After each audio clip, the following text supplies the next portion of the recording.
Good day, everyone. I am going to discuss the Rule 117, or known as motion to quash. When is the time to move the motion to quash? In Section 1, Rule 117, the time to move the motion to quash is that at any time before entering his plea, the accused may move to quash the complaint or information. The motion to quash shall be in writing, signed by the accused or his counsel, and shall distinctly specify its factual and legal grounds. And what are these grounds for motion to quash? In Section 3, the grounds or move to quash the information or complaint are that the facts charged do not constitute an offense. Second, that the court trying the case has no jurisdiction over the offense charge. That the court trying the case has no jurisdiction over the person of the accused. That the officer who filed the information had no authority to do so. That it does not conform substantially to the prescribed form. That more than one offense is charged except with a single punishment for various offenses that prescribed by law. That the criminal action or liability has been extinguished, that it contains averments which is true, would constitute a legal excuse or justification, and that the accused has been previously convicted or acquitted of the offense charge, or the case against him was dismissed or otherwise terminated without his express consent.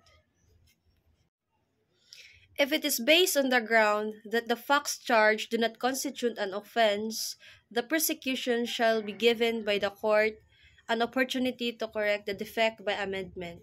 The motion shall be granted if the prosecution fail to make amendment or the complaint or information still suffers from the same defect despite the amendment. What are the effects of sustaining the motion to quash?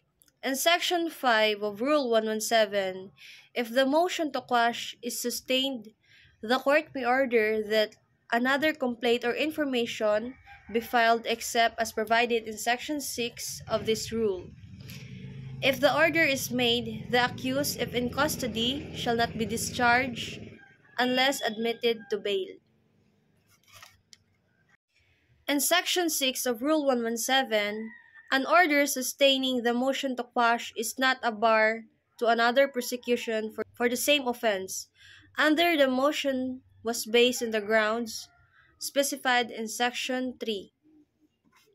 When an accused has been convicted or acquitted, or the case against him dismissed or otherwise terminated without his express consent by a court of competent jurisdiction, upon a valid complaint or information of other formal charge sufficient in form of substance to sustain a conviction, and after the accused had pled to the charge, the conviction or acquittal of the accused or the dismissal of the case shall be a bar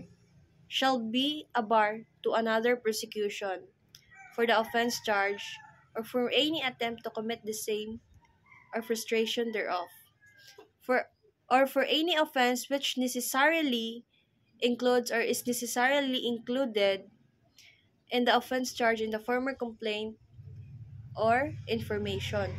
In provisional dismissal or Section 8 of Rule 117, a case shall not be provisionally dismissed except with the express consent of the accused and with notice to the offended party. By the last section of this Rule 117, failure to move, to quash, or to allege any grounds thereof. The failure of the accused to assert any ground of a motion to quash before he pleads to complaint or information, either because he did not file a motion to quash or failed to allege the same in said motion, shall be deemed a waiver of any objections based on the grounds provided for in paragraph A, B, C, and I of Section 3 of this rule. And that's all for Rule 117, or the motion to quash.